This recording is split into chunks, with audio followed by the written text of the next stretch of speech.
and it is the constitution which empowers him to join any political party, whether it is BJP, Congress or any other national or regional। शाम तक मुबशर आज़ाद पे बहस करने की कोई ज़रूरत ही नहीं। बिल्कुल भाई, ये कॉन्स्टिट्यूशनल अधिकार है उसका। ये कॉन्स्टिट्यूशन पे ये लगे कि भाई आप आज़ाद नाम क्या हो रहा है, जिसको बार बार वो भी कहते हैं कि तोड़ फोड़ है। मतलब सलमान निज़ामी जो अभी फेसबुक पेज पे बार बार बोल रहे थे कि आज़ाद की फैमिली के बारे में पता नहीं है, तो मैं आज़ाद साहब का लॉयल भी हूँ। लोग जो है, मेरी एज 32 साल है, आज़ाद साहब ने 60 साल ने जो भी फैसला लिया है वो अच्छा लिया है। वो आज़ाद साहब के भतीजे थे सर, आज़ाद गुलाम नबी आज़ाद जी हैं, सुरूरी साहब बोलते कि ये तो छोटा सा बड़ा मैट समझते हैं ना। मुबशर की बैकग्राउंड पता करो तो उसका दादा ठेकेदार, मुबशर की बैकग्राउंड पता करो तो पहला MLA और MLC और 2 टाइम्स MLA रहा। कह रहे हैं कि मुबशर आज़ाद के जाने से कांग्रेस को कोई फर्क नहीं पड़ता, उनके वोट से कोई फर्क नहीं पड़ता, क्योंकि लोग उनके साथ एक ही वोट से हार और जीत के फैसले। उनकी रैली होती है, वहाँ आज़ाद साहब दिखते ही नहीं है, और जहाँ आज़ाद साहब की वहाँ वो मीर साहब और रमन बल्ला थे, तो कहीं ना कहीं उन्हें मना भी सकते थे, मगर ऐसा 60 मकान 70 मकान लोगों को मिल रहे हैं। नमस्कार, आदाब। मैं अर्जुन आपका JKC न्यूज़ में स्वागत करता हूं, और साथ में अपने Facebook page the daily Hindustan पे भी आपका बहुत बहुत अभिनंदन करता हूं। आप देख रहे हैं मेरे साथ आमिर वानी हैं, जो एक सोशल एक्टिविस्ट भी हैं, और ठेकेदारी के क्षेत्र में भी आप इनको देखते हैं। आज ख़ास बातचीत इनके साथ हमारी रहेगी, और कुछ भले सा कि जो प्रेजेंट इस वक्त पॉलिटिकल सजेशन है, ख़ास करके एक पॉलिटिकल के स्टूडेंट भी हैं ये, तो इनसे मैं जानने की कोशिश करूँगा। और ख़ास करके एक सवाल मेरा इनसे रहेगा। सबसे पहले मैं स्वागत कर लेता हूं आमिर, आपका बहुत बहुत स्वागत है हमारे पेज पर। शुक्रिया अर्जुन जी। आमिर, मेरा सवाल आपसे एक सरल सवाल ये है कि हाल ही में आपके रिश्तेदार कह सकते हैं, हम आपके रिश्ते में मुबशर आज़ाद जो हैं, उन्होंने भारतीय जनता पार्टी का दामन थामा, और मैं देख रहा हूँ कि हर वक्त आप उनके सुख दुख में मुझे हमेशा नज़र आते थे, पहले भी आज भी दिखते हो। लेकिन मैं देख रहा हूँ कि आप उनकी रैलियों में मुझे नज़र नहीं आए, कहीं दिखे नहीं उनके साथ, और कहीं ना कहीं मेरे मन में ये सवाल पैदा हो गया कि ऐसा क्यों है। भारतीय जनता पार्टी में मुबशर का जाने का निर्णय सही था या नहीं था? आधी पब्लिक कह रही कि अच्छा था, कुछ कह रहे हैं नहीं अच्छा था। खैर, ये मुबशर आज़ाद का अपना निजी मामला है। मैंने बहुत उनकी जितनी भी रैलियाँ हैं वो उनके आने से लेकर के आज तक अटेंड भी मैं कर रहा हूँ, और काफ़ी अच्छा रिस्पॉन्स भी उनको पब्लिक दे रही है। बहुत सारे लोग ऐसा भी मानते हैं कि वो लीडर नहीं है, वो कहीं थे ही नहीं, किसी खाते में नहीं थे, और लगातार जॉइनिंग्स भी मैं उनकी तरफ से देख रहा हूँ। कहाँ से लोग निकल के आ रहे हैं ये मैं नहीं जानता हूँ, और ना ही मुझे उतनी जानने की ज़रूरत है। लेकिन एज़ ए रिश्तेदार आपके वो हैं, और एज़ ए दोस्त भी मैं समझता, क्योंकि आपका एक लेवल जो उनके साथ मैंने दोस्ती का देखा है। आमिर, आप मुझे बताएं कि मुबशर आज़ाद का जो फ़ैसला है सबसे पहले, वो सही था? देखिए अर्जुन जी, आपने मुझे इस बात के काबिल समझा कि मुबशर आज़ाद पे मैं कोई आपके सामने बयान दे दूं। सबसे पहले उसका शुक्रिया। मुबशर आज़ाद का जो जहां तक ताल्लुक़ है, उन्होंने भाजपा ज्वाइन की या कांग्रेस ज्वाइन की या कोई और अदर पॉलिटिकल पार्टी ज्वाइन की, वो उनका एक डेमोक्रेटिक राइट है। देखिए, उनका कॉन्स्टिट्यूशनल राइट है। It is the constitution which is supreme, and it is the constitution which empowers him to join any political party, whether it is BJP, Congress or any other national or regional political party। तो ये उनका constitutional right है, इसमें कोई हमें मतलब सुबह से शाम तक मुबशर आज़ाद पे बहस करने की कोई ज़रूरत ही नहीं है। आज मुबशर आज़ाद BJP में है, कल को वो NC में भी जा सकते हैं, कल वो पासा बदल सकते हैं क्या? बिल्कुल बदल सकते हैं भाई। ये कॉन्स्टिट्यूशन, यही तो हमारे हिंदुस्तान की खूबसूरती है जी। ये हमारे हिंदुस्तान की खूबसूरती है, और इस हिंदुस्तान की खूबसूरती को कुछ लोग अगर इसकी छवि को बिगाड़ना चाहते हैं, कुछ दलाल लोग, मैं उनको बोलूँगा, वो इसको बिगाड़ना चाहते हैं। भाई, ये कॉन्स्टिट्यूशनल अधिकार है उसका, ये कॉन्स्टिट्यूशन ने उसको दिया है। आप लोग होते कौन हो उसको बोलने वाले? भाई, मैंने तो कुछ लोगों से सुना कि उन्होंने ज़मीर बेच दिया अपना। ज़मीर, यहाँ तक कि बहुत सारे आरोप इन पे ये लगे कि भाई आप आज़ाद नाम यूज़ क्यों कर रहे हो। आपने देखा कि उसको हर वक्त जो है, हर चैनल पर जो है आज़ाद नाम पर अपनी वो देनी पड़ी बार बार कि मैं आज़ाद हूँ या नहीं हूँ। तो एक ख़ानदानी नाम जो पीछे से चलता आ रहा है, एक इतना अच्छा बैकग्राउंड कांग्रेस का, फिर कांग्रेस छोड़ने का मतलब क्या था? कांग्रेस में ऐसा क्या हो रहा है जिसको बार बार वो भी कहते हैं कि तोड़ फोड़ है? वो तोड़ फोड़ है क्या? क्या आपको भी लगता है ऐसी तोड़ फोड़ है? देखिए, सबसे पहले आपने जो बोला कि उनको साबित करने में ही 10 दिन लगे कि मैं आज़ाद हूँ या नहीं हूँ, या बहुत सारे लोगों ने उन पे ये सवालात भी किए कि ये आज़ाद है ही नहीं। मतलब सलमान निज़ामी जो अभी अभी फेसबुक पेज पे बार बार बोल रहे थे कि ये आज़ाद है ही नहीं, ये है कौन। तो जिनको आज़ाद साहब की फैमिली के बारे में पता नहीं है, तो मैं आज़ाद साहब का लॉयल भी उन लोगों को नहीं मानता हूँ। वो आज़ाद साहब के लॉयल नहीं हैं जिन्होंने आज़ाद साहब का आज तक ये पता नहीं किया कि इसके भाई कितने हैं, इसकी बहनें कितनी हैं, इसके भतीजे कितने हैं, इसके बेटा और बेटी क्या काम करते हैं, सो एंड सो ऑन। तो आज़ाद साहब की अगर बात की जाए तो आज़ाद साहब के हम उस लायक ही नहीं है कि हम उनकी कोई किसी बात पे टिप्पणी करें, क्योंकि हमारी एज जो है, मेरी एज 32 साल है, आज़ाद साहब ने 60 साल हुक्मरानी की हिंदुस्तान में, तो हम उस लायक ही नहीं है कि हम पहले आज़ाद साहब की कोई बात करें। रही बात मुबशर साहब की, तो मुबशर साहब ने जो भी फ़ैसला लिया है वो अच्छा लिया है। वो आज़ाद साहब के भतीजे थे, हैं और रहेंगे, इसमें कोई दोहराई। भाई मैं वानी हूँ तो मैं तो वानी ही कहलाऊँगा ना। मैं कल को अपने आप को भट्ट तो नहीं लिख सकता, कल को रातर तो नहीं लिख सकता। लोग कहते हैं कि उन्हें भट्ट लिखना चाहिए, वो भट्ट हैं। क्या आज़ाद साहब भट्ट नहीं? सर आज़ाद गुलाम नबी आज़ाद भट्ट नहीं? गुलाम नबी आज़ाद साहब भी भट्ट हैं, गुलाम रसूल आज़ाद साहब भी भट्ट हैं। तो आज़ाद जो है, गुलाम रसूल आज़ाद साहब को खिताब मिला था, बाद में ऐसे ही इनके पूरे ख़ानदान को आज़ाद बोला जाता है। यहाँ भले इसमें देखो, किसी भी बच्चे से पूछो, आज़ाद ख़ानदान के नाम से जाने जाते हैं। और मैं दूसरी, एक हमारे मंत्री जी हैं सुरूड़ी साहब बोलते कि ये तो छोटा सा एक मैट था। मैं सुरूड़ी साहब को ये बोलूँगा, वो तो बहुत बड़े पद पे हैं, अभी भी हैं। सुरूड़ी साहब आप क्या हैं? नहीं, आप क्या हैं? अगर मुबशर एक छोटा सा मैट है तो आप क्या हैं? वो बड़ा मैट समझते हैं ना आप अपने आप को बड़ा मैट समझ। मुबशर ख़ानदानी लड़का है। मुबशर की बैकग्राउंड पता करो तो उसका दादा ठेकेदार है।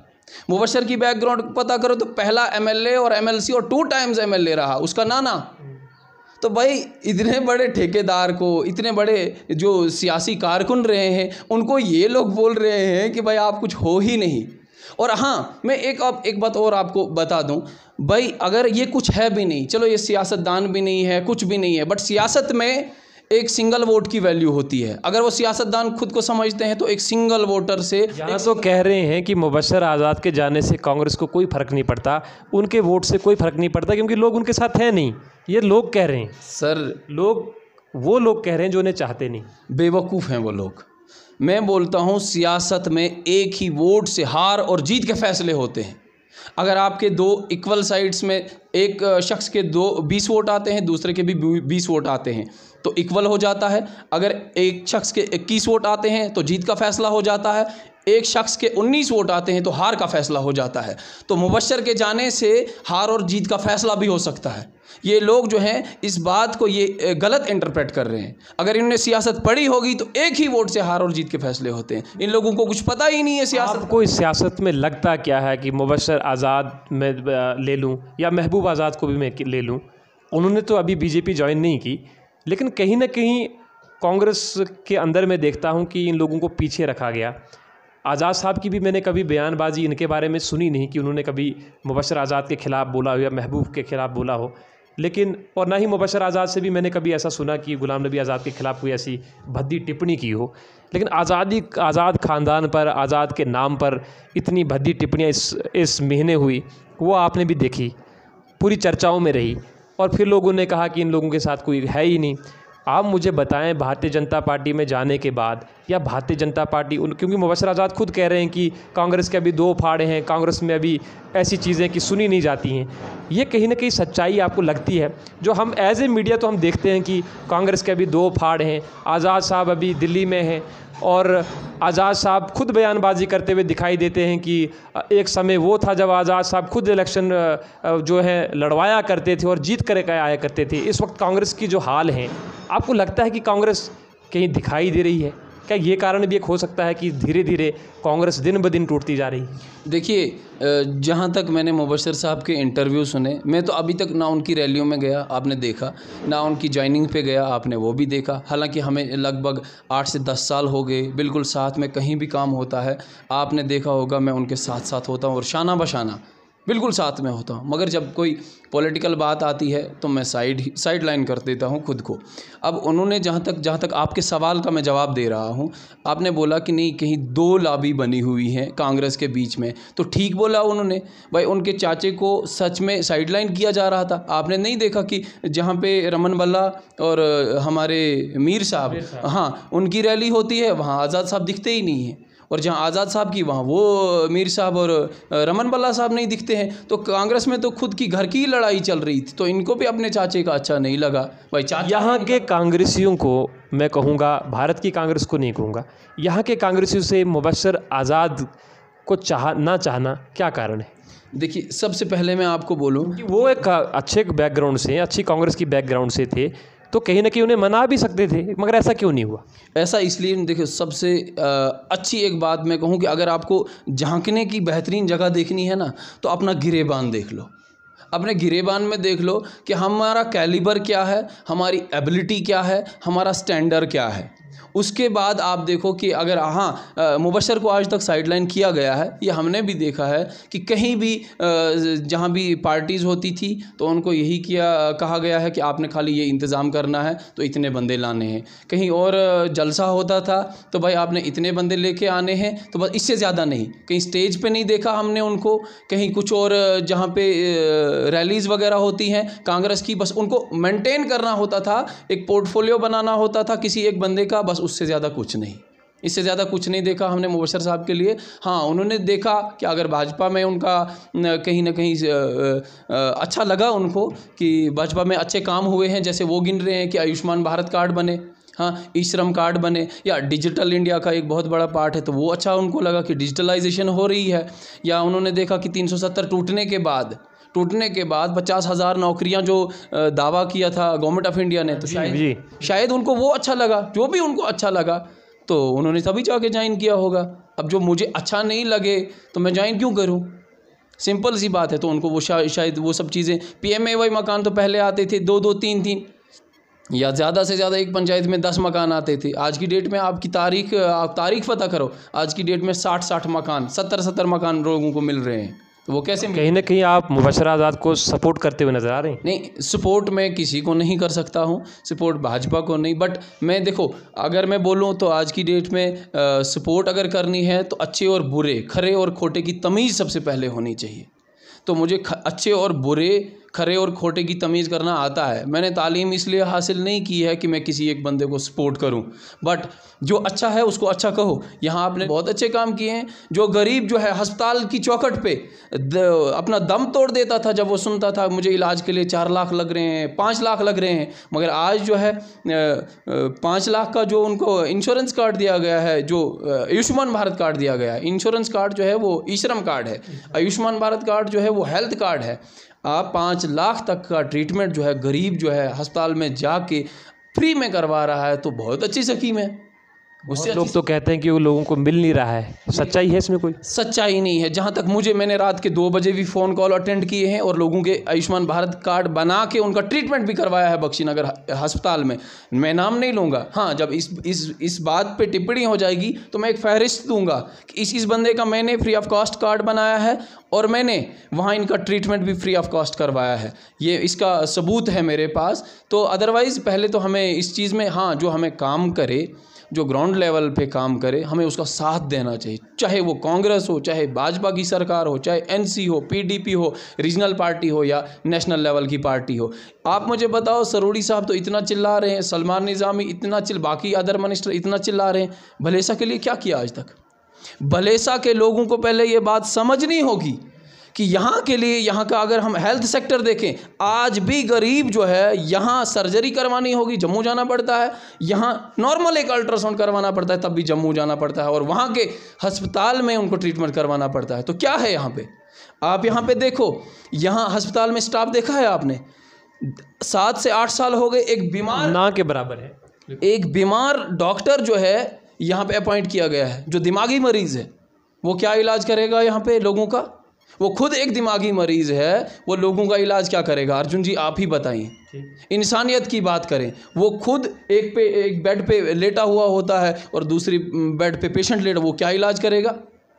हेल्थ सेक्टर को कम से कम यहाँ पे थोड़ा सा इस पे ध्यान देना चाहिए था किसी ने आज तक। हेल्थ सेक्टर को छोड़ो, बिजली बिल आज 600 रुपये चला गया है, कौन है इसका रिस्पॉन्सिबल भाई? नेता दूसरी अपोजिशन पार्टी आए दिन कांग्रेस के लोग भी, बहुत सारे मैंने लोग देखे जो बिजली बिल पर काफ़ी ज़्यादा बोल रहे हैं कि बिजली बिल जो है बढ़ रहे हैं। क्या इन लोगों की रिस्पॉन्सिबिलिटी नहीं है जिन लोगों ने इनको चुना है? किराए इतने ज़्यादा आ रहे हैं तो कम कौन करेगा? इस वक्त 3 टायर सिस्टम यहाँ पर है, पंचायती राज यहाँ पर है, पावर्स जिन लोगों के पास है लोगों को उनसे ही मांगना है ना कि सीधा ही सा आप तवक्को रखेंगे कि सारी चीज़ें सेंटर करेगी, कौन करेगा आखिर? बिल्कुल, देखो इस बात को सेंट्रल गवर्नमेंट तक ले जाने की कोई ज़रूरत ही नहीं है। यहाँ पे भी ये बातें हो सकती हैं अगर आप 10 दिन नहीं, आधा घंटा, एक दिन नहीं आधा घंटा यहाँ चक्का जाम करके दिखाओ, देखो क्यों नहीं बिजली बिल कम होता है। आखिर भले इस वालों का क्या कसूर है कि 300 की जगह इनको 600 बिजली बिल देना पड़ेगा। मैं मुबशर साहब को ये भी कहूँगा, वो भाई है मेरे, वो रिश्ते में भी है मेरे, वो मेरे कॉन्ट्रैक्टर पार्टनर भी हैं, मगर मैं उनसे भी ये गुजारिश करूँगा कि कम से कम इस महीने नहीं तो अगले महीने से लोगों का बिल जो है वो बिजली बिल 600 से 300 पहुंचाओ, वरना आपके साथ भी यहाँ कोई नहीं रहेगा। जिस तरह से कांग्रेस की हालत हो रही है, कांग्रेस में बाइफरकेशन और इसी तरह से भाजपा में भी बाइफरकेशन दिखने को मिलेगी। यहाँ पे आप वो काम करो। दूसरा, आप ATM यहाँ पे लगवाओ भाई। 20 साल हो गए, भले इसमें एक ही J&K बैंक है, और आप जाओ ज़रा 2 मिनट, अर्जुन जी आपसे मेरी रिक्वेस्ट है, आप जाओ वहाँ J&K बैंक की हालत देखो। कतारों में सीनियर सिटीजन लगे होते हैं और उनको 2-2, 2.5-2.5, 3-3 घंटे अपने ही पैसे के लिए इंतज़ार करना पड़ता है। कितनी शर्मनाक बात है ये। अपने पैसे के लिए भले इस वाले लोग तरसते हैं। तो इन सब चीज़ों की डेवलपमेंट हम बोलते हैं भाई। और चाहिए क्या? रोटी, कपड़ा और मकान चाहिए हमें, तो भाई वो तो ऑलरेडी गवर्नमेंट दे रही। राशन तो फ्री ऑफ कास्ट मिल रहा है, अगर नहीं भी मिल रहा है, बट राशन में एक चीज़ और भाजपा की सरकार ने बहुत अच्छी की है, जो आज घर घर डीलर जा रहा है और फिंगरप्रिंट लेना पड़ता है। उसमें जो ब्लैक मार्केटिंग हो रही थी ना, वो कहीं ना कहीं मतलब बच रही है। लोग जब तक ना फिंगर लगा रहे हैं तब तक उनका राशन जो है वो कोई कंज्यूम नहीं कर पा रहा है। तो उसमें भी बहुत अच्छी स्कीम है। जो हेल्थ कार्ड मैंने आपको, वो अच्छी स्कीम है। एजुकेशन पॉलिसीज़ मुझे अच्छी नहीं लगी तो मैं उसके खिलाफ हूँ, सिंपल। हाँ, यहाँ पे एक ATM का लगा। अगर हम बैंकिंग सेक्टर की बात करें तो बैंकिंग को और 1-2 ब्रांचेज आनी चाहिए थी, और हमारे पास 2-4 ATM होने चाहिए थे यहाँ पे, जिसको लोगों को फ़ायदा हो जाए। हेल्थ सेक्टर का मैंने आपको बोला कि कम से कम एक्सरे प्लांटेशन, डिजिटल एक्सरे, या हमारा जो है अल्ट्रासाउंड वगैरह सर्जरी का जो भी है वो एक अदारा खुलना चाहिए था यहाँ। बट ओवरऑल में जो अभी आपने सवाल किया कि क्या काम हुए, तो मैंने गिनाए। मैं कांग्रेस के भी काम जो मेरिट्स हैं वो भी गिनने हैं, डिमेरिट्स हैं वो भी गिनने हैं। डिमेरिट्स इनके यही हैं, बस ये टांग खींचने की कोशिश करते हैं। और हाँ, टांग खींचने के बजाय आप हाथ खींचो, देखो कांग्रेस कहाँ पहुँचती है। टांग खींचने के बजाय आप हाथ खींचो, देखो भाजपा कहाँ पहुँचती है, NC कहाँ पहुँचती है, और अदर पार्टीज़ कहाँ। भाई हाथ खींचो, टांग क्यों खींच रहे हो? मुबशर की टांग खींच रहे हैं आज सारे लोग। भाई क्यों खींच रहे हो? हाथ खींचो, इसका हाथ पकड़ो, आगे लाओ, आगे लाओ। क्या देना चाहता है ये लोगों को? शायद देर कर दी उन्होंने मुबशर को आगे लाने में, शायद यही कारण है कि आज उन्हें भारतीय जनता पार्टी चुनी। हाँ, देर कर दी होगी, वो उनको पता है, मुबशर को भी पता है, मुबशर साहब को पता है कि देर हो गई है। इतने सालों से वो भी बोल रहे थे कि भाई ये क्या हो रहा है, पार्टी में बाइफरकेशन हो रही है, बाइफरकेशन हो रही, कोई मानता ही नहीं था। तो आज अच्छी तरह हो गई, तो आज तो पता चला। और मैं बोल रहा हूँ, मैं मानता हूँ, आपने देखा भी होगा सैकड़ों लोग मुबशर के साथ ज्वाइन हो रहे हैं। और मैं सैकड़ों की बात नहीं कर रहा हूँ, मैं फिर उसी एक वोट पे आता हूँ कि हार और जीत के फैसले एक वोट से होते हैं, सैकड़ों वोटों से नहीं। फिर सैकड़ों वोट वो MP MLA वो इलेक्शन, बट जो सियासतदान होगा, जो एक वोट की वैल्यू समझेगा, तो वो उनको पता होगा। और आज देखो फिर से टांग खींचने की कोशिश की जा रही है। कल भी न्यूज़ आई कि आज़ाद साहब को शायद प्रेसिडेंट ऑफ इंडिया बनाया जा रहा है। बस कांग्रेस वालों को मिर्चियाँ लगी। भाई क्यों मिर्चियाँ लगी हैं? आप पहले पावर्स ऑफ प्रेसिडेंट पढ़ो, एक बार पढ़ो, उसकी एग्जीक्यूटिव पावर्स पढ़ो, उसकी लेजिस्लेटिव पावर्स पढ़ो, उसकी फाइनेंशियल पावर्स पढ़ो, उसकी इमरजेंसी पावर्स पढ़ो कि एक प्रेसिडेंट होता क्या है। फिर टांग खींचो यार, क्या कर रहे हो आप लोग? आज़ाद साहब का जो है ना, उन्होंने बोला था कि जो पार्टी में रहते हैं ना, तो लॉयल्टी वही शो करता है जो मुंह के सामने बोलता है। पीछे से जो टांग खींचने वाले होते हैं ना, इनकी बात पे ध्यान नहीं देना चाहिए। पहले भी इन्होंने टांग खींचने की कोशिश की। आज़ाद साहब को बोला कि आप यहाँ तो बहुत लोग 2 नावों पे सवार हैं, जो ना आज़ाद साहब को पर रूठता हुआ देखना चाहते हैं, ना मीर साहब को रूठता हुआ देखना चाहते हैं। तो वो 2 नावों पे सवार हैं।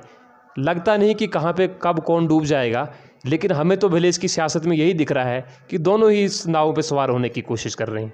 आपको नहीं लगता है? देखो, दो नाव पे या दो घोड़े पे भी जो भी सवार होगा तो मुझे लगता है वो गिर ही जाएगा, ना उस पार का रहेगा ना इस पार का रहेगा। और ये लोग मतलब मुझे लगता है कि ज़्यादा चिल्लाते भी हैं। आपने देखा होगा ज़बान चिल्लाने की कोशिश करते हैं।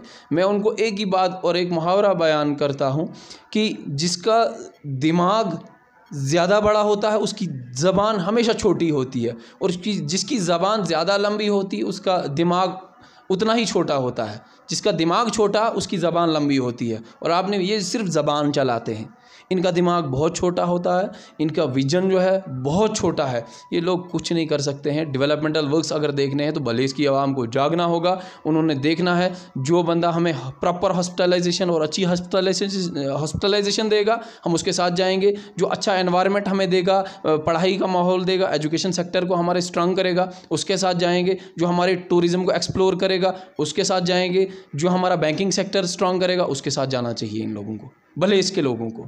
हाँ, भले लोग हैं, इनको बेचारों को कुछ पता नहीं है। पता तब चलेगा जब वो नाव जो है वो डूब जाएगी, तब इन लोगों को पता चलेगा। ये थे आमिर मेरे साथ, क्योंकि बहुत लंबी बात हमारी हो चुकी है और सिंपल सी बात ये कर रहे थे कि ये उन चीज़ों का समर्थन कर रहे हैं कि जिससे भले इसके लोगों को बूस्ट मिले और यहाँ के भले लोगों को बूस्ट मिले। तो मुबशर को लेकर के भी इन्होंने कहा कि उनका एक अपना निजी फैसला था और इन्होंने दोनों ही सरकारों की कुछ उपलब्धियां जो हैं वो कुछ डीमेरिट्स होते हैं, कुछ मेरिट्स होते हैं, दोनों गिनवाए।